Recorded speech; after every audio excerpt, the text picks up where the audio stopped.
रविशंकर प्रसाद sir, 11 साल सरकार के हो गए, इसे एक बड़ी उपलब्धि सरकार बता रही है। यूं तो आपके पास गिनाने के लिए कई सारी उपलब्धियां होंगी, लेकिन अगर मैं आपसे पूछूं कि 3 सबसे बड़ी और प्रमुख उपलब्धियां, तो वो क्या होंगी? भारत दुनिया की एक बड़ी ताकत बनी है।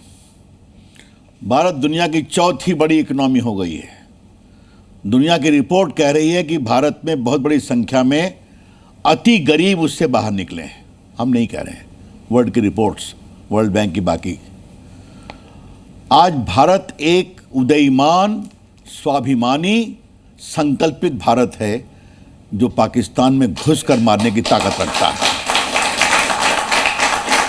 और ये मारने की ताकत किससे है? ब्रह्मोस जो बना भारत में, रशियन टेक्नोलॉजी है, बना भारत में, आकाश बना भारत में। तो आज ये भारत दिखा रहा है कि हम बिना तुम में घुसे हुए भी घुसकर आतंकवादियों को मार सकते हैं। और अभी मैं यूरोप घूम करके आया हूँ, भारत के प्रति कितना आदर आकर्षण बढ़ा है ये तो हम देख रहे हैं। लेकिन एक बात जो मुझे दुनिया में एहसास हुआ, जो मैं आपने कहा, ये जो डिजिटल पावर के रूप में जो भारत इमर्ज किया है। मैं देश का 8 साल आईटी मिनिस्टर रहा हूँ, संचार मंत्री रहा हूँ। Digital India, make in India, startup India, digital delivery of services, Aadhaar card, दुनिया इससे बहुत प्रभावित है। और उन्होंने स्वीकार किया कि इसमें आप हमसे बहुत आगे निकल गए। तो मैंने मन ही मन कहा कि भारत आपसे बहुत मामलों में आगे निकलने वाला है। तो ये जो भारत के नौजवान, भारत के एंटरप्रेन्योर, भारत की जनता, उन सबों ने देखा है। और नरेंद्र मोदी की अगुवाई में जो परिवर्तन हुआ है वो बहुत ही ज़बरदस्त है। और इसी कारण जनता उन्हें आशीर्वाद भी देती है। जी, लेकिन विपक्ष की तरफ से जो कहा जा रहा है, मैं बयान भी कोट कर सकता हूं, जिसमें राहुल गांधी कह रहे हैं कि 11 सालों में ना जवाबदेही ना बदलाव, सिर्फ प्रचार करती रही सरकार। कुछ बाइट्स है वो मैं चाहूंगा कि अगर वो बाइट प्लीज प्ले कर दें पीसीआर। हालत खस्ता हाल, ये असलियत है और ये जमीनी हकीकत है। 11 सालों में हमने कानून व्यवस्था को बुरी तरह से दम तोड़ते हुए देखा है। उधर से ट्रंप ने एक इशारा किया, फोन उठाया, कहा मोदी जी क्या कर रहे हो? ये नरेंद्र सरेंडर,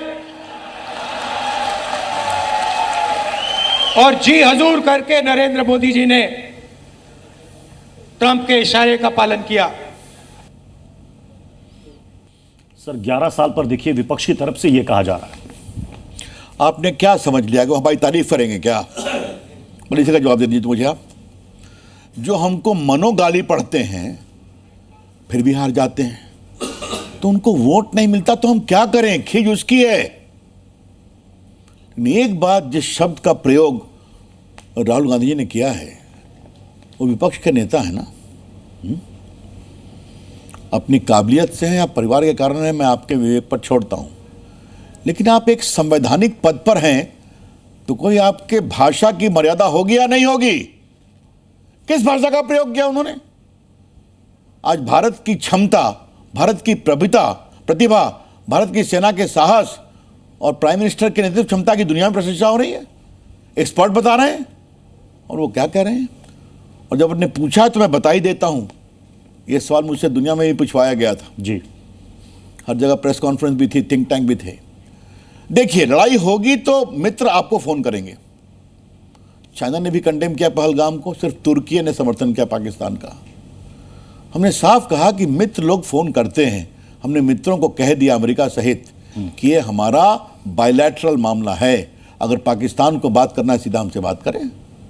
तो सुबह में उन्होंने फ़ोन किया, जब उनके एयर फोर्स स्टेशन ध्वस्त हो गए तो घुटने पे आ गए। तो उन्होंने कहा कि हम रोकना चाहते हैं। तो हमने कहा आप रोकेंगे तो हम भी रोकेंगे, आप गोली चलाएंगे तो गोला चलेगा। तो सिंदूर ऑपरेशन पॉज पर है, ये भारत का निर्णय है।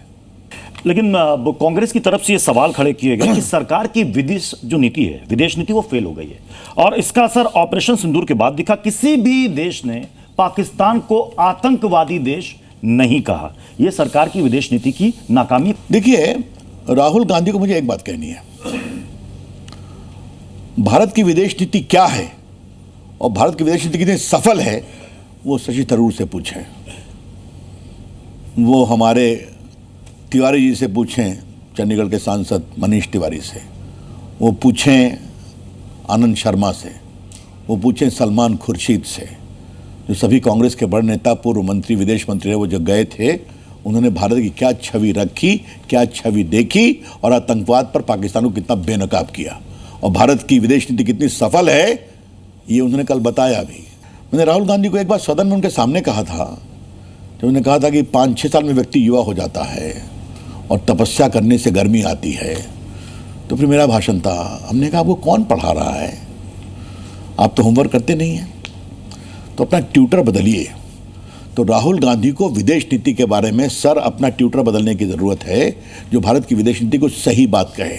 देश के अंदर जो विपक्ष की तरफ से ऑपरेशन सिंदूर को लेकर के जो बयान दिए जा रहे थे, आप जब डेलीगेशन में वहां पर गए तो आपके मन में कभी ऐसा नहीं लगा कि ये वही विपक्ष पार्टी के नेता हमारे साथ ऐसा ना हो कि यहां पर आकर के भी कुछ ऐसे बयान दे दें?